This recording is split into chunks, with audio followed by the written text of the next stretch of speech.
वर्णन में सुखदेव जी कहते हैं कि राजन परीक्षित, एक दिन गोधूली के समय भगवान गैयों को चराकर अपने गोप वृंदों के साथ बलराम जी के साथ वृंदावन में प्रवेश कर रहे हैं।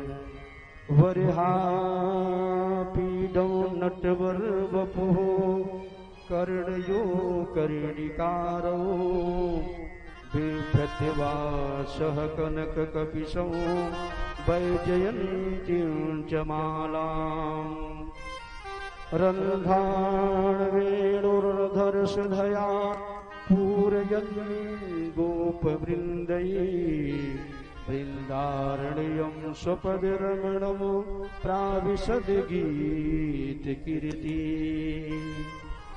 मोर के पंख को अपने सिर पे धारण करते हैं। यह इस बात का प्रतीक है कि भगवान योगी है, भोगी नहीं, क्योंकि मोर कभी भी मोरने के पीछे नहीं दौड़ता। मोर जब नाचने लगता है तो मोरनी उसके पास आती है। इसलिए भगवान ने मोर के पंख का मुकुट लगाया हुआ है और एक नटवर का वेश बनाया हुआ है।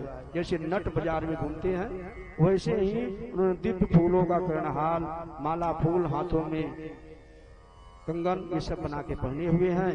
बड़ा ही दिव्य स्वरूप है और सांवले स्वरूप में पीताम्बर पहनकर अपने मित्रों के साथ बंसी बजाते हुए वैजयंती माला को धारण कर जब वह वृंदावन में प्रवेश कर रहे हैं तो उनकी सुंदरता की कोई गणना नहीं कर सकता। धूल दूषित है और उनके उस स्वरूप को देखने के लिए गोपियां कतारबद्ध खड़ी रहती थी और भगवान के स्वरूप का दर्शन करती थी। वर्षा ऋतु आती है और जगह जगह जलाशयों में पानी भर जाता है। मेढक पीले पीले निकल के घाटों पे बैठ के टर टर की आवाज कर रहे हैं, जैसे वेद पाठी शिष्य अपने गुरु के निर्देश पर वेद मंत्रों का पाठ करते हैं। ओम नमोस्तु रुद्रेभ्यो जे दिवीशां वर्षमिखवहतेभ्यो दस्य पाचिर दस्य प्रतीचिर दशोदीचिर दशोर्ध्वाः तेभ्यो नमो अस्तु तेनो वन्तु तेनो मेडयन्तु तेयम्।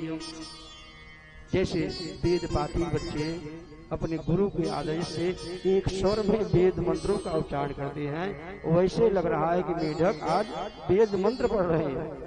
इतना सुंदर वर्षा ऋतु का वर्णन किया है।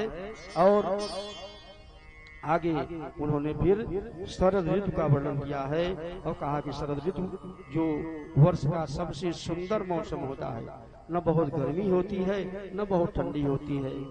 कार्तिक के महीने में स्त्रियों ने भगवान की कामना के लिए पति के रूप में पाने के लिए उन्होंने व्रत किया है जो 21 दिन तक चलने वाला है। एक मंत्र है जिसका पहले दिन 1000, दूसरे दिन से 2000 अर्थात 21 दिन में 41,000 जब करना पड़ता है। कात्यायनी महामाये महायोगिन्यधीश्वरी नंद गोप सुतम देवे पति में कुरते नमः। मैया कात्यायनी की वह कन्याएं पूजा कर रही हैं। जिस भी कन्या का विवाह नहीं हो रहा हो जल्दी, अगर शीघ्र विवाह की इच्छा है तो इसी विधि से उसे भी अपने घर में व्रत करना चाहिए। केले के पत्ते का आसन बना ले, उस पे बैठ जाए और एक मीठा पान मुंह में दबा ले।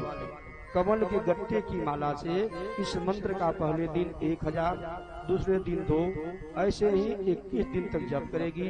खीर से हवन करेगी। 3 महीने के अंदर अवश्य में उसका वैवाहिक संबंध बन जाएगा।